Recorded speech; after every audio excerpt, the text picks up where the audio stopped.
In 2016, Royal Enfield released the Himalayan 411 and it's been a massive hit.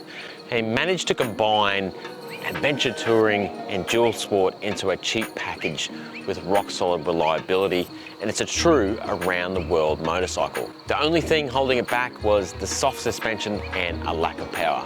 And that's where the Himalayan 450 comes in. When this was first announced, I was pretty excited. It's got a stiffer chassis, better suspension, and about 40 horsepower. It promises to be a bit of a sweet spot. But in this review, we've got some questions to answer. Have they ruined what was a good thing by adding in too much technology? Is the power too high? Does it lug? And how does it compare to the competition? That new CF Moto 450 is no joke. Then you got the old staples like the KLR 650 and a ton of others. And is it a good bike? Would I buy one, and should you buy one? Let's check it out. G'day everyone, my name is Curtis and welcome to an On The Back Wheel review. By watching my channel, you're supporting an independent motorcycle reviewer who tells it like it is and tests bikes to the limit. Make sure you click that subscribe button, it really helps the channel. All right, let's check out the Royal Enfield Himalayan 450. I've had the bike for about a month now and done roughly 1,000 kilometers, and I've ridden it absolutely everywhere. Single track, hard off-road riding, commuting to and from work, highway work, cruising adventure ride, mud, sand, you name it, I've done it on it. And I have to say, I'm impressed. Even though I've had the bike for over a month now, I'm not sure if this isn't an ugly bike or a good looking bike. It's definitely endearing though, and it's very purposeful in its design. There's nothing on it that doesn't need to be there. There's no crappy plastics on it that are gonna break, and everything's kind of neat and tucked away. And it has absolutely everything. To start off with, completely new motor, 452cc double overhead cam, 4-stroke with balances, so it's pretty smooth, 6-speed transmission, fuel injection, ride-by-wire, switchable maps, on and off ABS. You can only turn the rear off, we'll get to that later.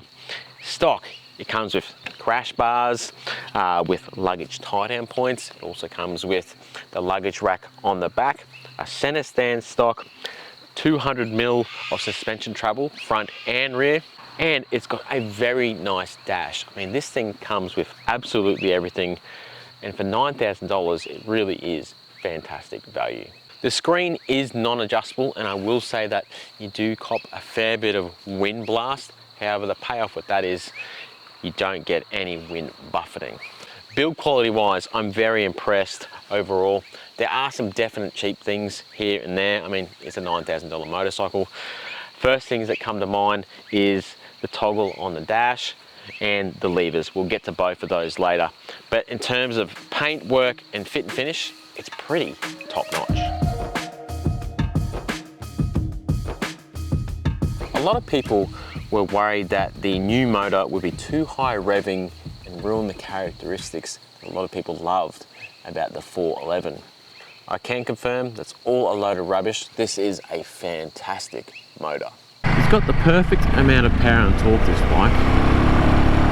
If you're someone like me who likes to have a bit of a play, there's still enough there to have fun. But if you're a beginner, you're not going to be able to do it. The engine is torquey but eager to rev and a lot more fun than I thought it would be. Another fantastic thing to point out is it lugs. This thing does not want to stall, guys. You can really chug this in slow riding, and I've never had it flame out on me as well. Speaking of which, the fueling is absolutely perfect. There's no on-off snatchiness and there's no hiccups along the way. It's responsive. At first, the throttle does feel a little bit light and springy. You do get used to it though. The gearbox, man, Royal Enfield have great gearboxes. I don't know what they're doing. It's very smooth and positive and slick. The clutch, it's a tiny bit heavy for a 450, but that's really nitpicking. Second gear, let's lug it a bit. Let's test if it flames out or anything, guys. That's pretty bloody good. Fuel economy, I'm getting about 3.7 litres per 100 kilometres over my whole 1,000 kilometres I've had with the bike. It does go up a little bit when you're pushing it on highway sections. It goes to about the 4 to 4.5 litres per 100 kilometre range. But really, it's an extremely economical motorcycle. Vibration wise, it is very smooth for a single. Notice I said for a single, there's still a little bit of a thrum there through the bars and pegs, but they've done a great job here, guys. I think the engine is fantastic. It is smooth for a single, it's punchy and quicker than you would think for a 40 horsepower bike that weighs 196 kilograms.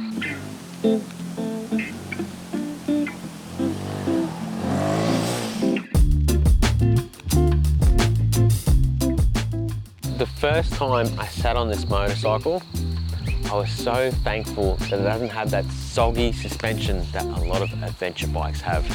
It's firm yet compliant and has fantastic bottoming resistance off-road.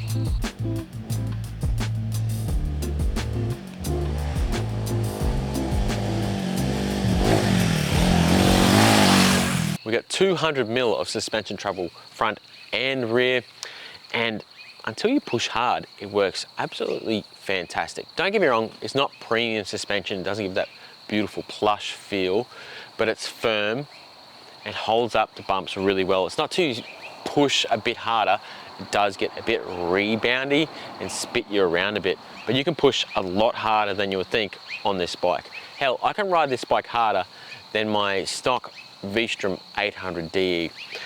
And this is a $9,000 motorcycle. They've done a great job with the stock suspension setting. I would leave it and just ride the wheels off it from there. I mean, it's $9,000. You spend another grand on the suspension, unless you're keeping it forever. I don't really see the point when it's so well set up from stock. The front is non-adjustable and the rear is non-adjustable except for preload. So if you are a bit heavier or putting some luggage on, just crank a bit into the preload. I left it at the base settings and I'm very happy with it. Handling wise, it's a neutral feeling bike. I have no issues with it. I felt immediately comfortable on it. Got a pretty good turning circle when you're in car parks and stuff as well. In the twisties, it's completely fine, but I'd say it's really flickable. It's not very flickable, it's just neutral and balanced. Then on the highway, it's rock solid and stable. And the chassis, it feels taut and ready to go and responsive. It's definitely a bit stiffer than the 411, and that's not a bad thing at all.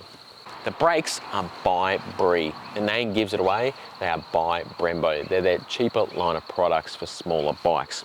And they're pretty good, especially the front brake. It's got more power than you would think and is well modulated.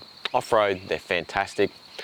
We'll speak about the ABS later, but you can turn the ABS off on the rear and it stays on the front. The brakes are good, I like them. Let's talk about my likes and dislikes for the motorcycle. I definitely like the motor, gearbox, handling and suspension. I've done a very good job with that whole package. In the seating position, soon as I got on this motorcycle, I felt immediately comfortable. The seat to bar to peg ratio is spot on. I will say this, the seat is adjustable. When I first got it, it was in the low setting, too low for me. I felt a bit cramped, popped it back up and it's spot on. And then in attack position, it's pretty well spot on for me as well. In fact, it's perfect. I would not change a thing. The seat, it's really good. However, I think it could use a little bit more cushioning on the longer rides. Get a bit of bummus nummus going on there, a bit of monkey butt.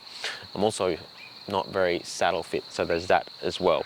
The stock crash bars, actually really good and work well. I have crashed this a couple of times and has no damage whatsoever, but a couple of little scratches on the rear luggage rack there. Everything is really tucked away and it's adventure ready.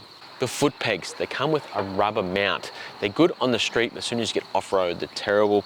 And they got a bit of a lip or a mound on them, so you can't get much purchase. Thankfully, they're very easy to take off. They're only a couple of bolts. And then you've got a good set of foot pegs underneath. I don't think I'd upgrade them at all. The dash is absolutely fantastic. It's clear and easy to use, and it has absolutely everything on it. And it's all there, immediately ready to read. We got a bit of a toggle here. I mentioned earlier, it's cheap. It feels really cheap and like it's kind of broken from new. I have put a bit of spray in it after I washed it and it's better, but it's just a bit flimsy and cheap. You gotta save money somewhere, right? Speaking of which, the brake and gear lever, they're made of the cheapest steel possible, guys, and bend very easily. I would replace the gear lever with a stronger folding option and then start off with putting a brake snake on the brake lever and see how it is from there. If it didn't hold up, I would then replace that too. Engine maps. This is a bike with 40 horsepower and weighs 196 kilograms. It does not need an eco mode, guys, let alone 4 different modes. And I've had constant issues with changing the modes. I'd say 90% of the time, I can't change the modes until I turn the bike off and then turn it back on again, then it works fine. So you can't turn off your ABS as well. What you're gonna do is turn it off and on because you can't change the settings. It's bloody annoying. The ABS, you can only turn off the rear, which I think is a very big misstep. Just make us be able to turn off both, guys. Maybe just the rear off and then both off as well. I have taken the ABS fuse out and the bike will run and rides fine. However, the speedo then doesn't work. I'd like the option to be able to turn off the ABS. In saying that, with a good set of tyres, I don't think the front would be an issue at all. And the tyres, they're very good on the street, in all conditions on the street, and for basic gravel and dirt. As soon as it's wet though, on dirt, they absolutely fall apart and are terrible. If you're doing more street riding, basic gravel and dirt, I would leave them on. They're perfectly serviceable and a good tyre for that. If you're doing off-road riding, I would change them. The competition in this price range is really heating up. There's so many good options nowadays. And the first bike I thought of when I rode the Himalayan 450 was the KLR 650. I think this is just a better KLR 650. It's a bit lighter and makes similar power, but it's smoother and it's got a fixed gear. The only thing where the KLR really ups it is it's got a bit more wind protection. I'd be interested to see what a bigger screen on this does. And this thing is cheaper. The only thing we don't really know is long-term reliability. The KLR, you know what you're gonna get. This is just too new to the market. And another thing is that pesky CF Moto 450 MT. That is the same yet similar in a lot of different ways. I mean, it's a twin, it's more of a rally style bike that's upright, and this is more of a dual sport. Honestly, I haven't ridden one yet, but I have bought one and it's being delivered very soon. So I'll do an updated video with my thoughts on that. Compared to the rest of the market, we got the NX 500 from Honda. That's more road orientated and a twin, so it's going to be better on the highway and better on the street. We've got the DR 650. You can't buy one new bar America anymore, but that's much more off-road orientated and a lot lighter. This is 196 kilograms at the end of the day. Then we go into the KTM 690s, which are twice the price, and the AJP PR7. They would monster one of these, don't get me wrong, but they are twice the price, guys. This is just fantastic value for money, and it ticks a lot of boxes. Plus, it performs. They've done a great job with this bike. In all my reviews, I answer the questions, is this a good bike and should you buy one? This is definitely a good bike, guys, and I would definitely buy one. If you're in the market for a budget adventure bike, you can't go wrong with the Himalayan 450. All right, guys, if you haven't, make sure you check out my other videos on the Royal Enfield Himalayan 450 and subscribe to the channel. All right, keep it on the back wheel. Catches.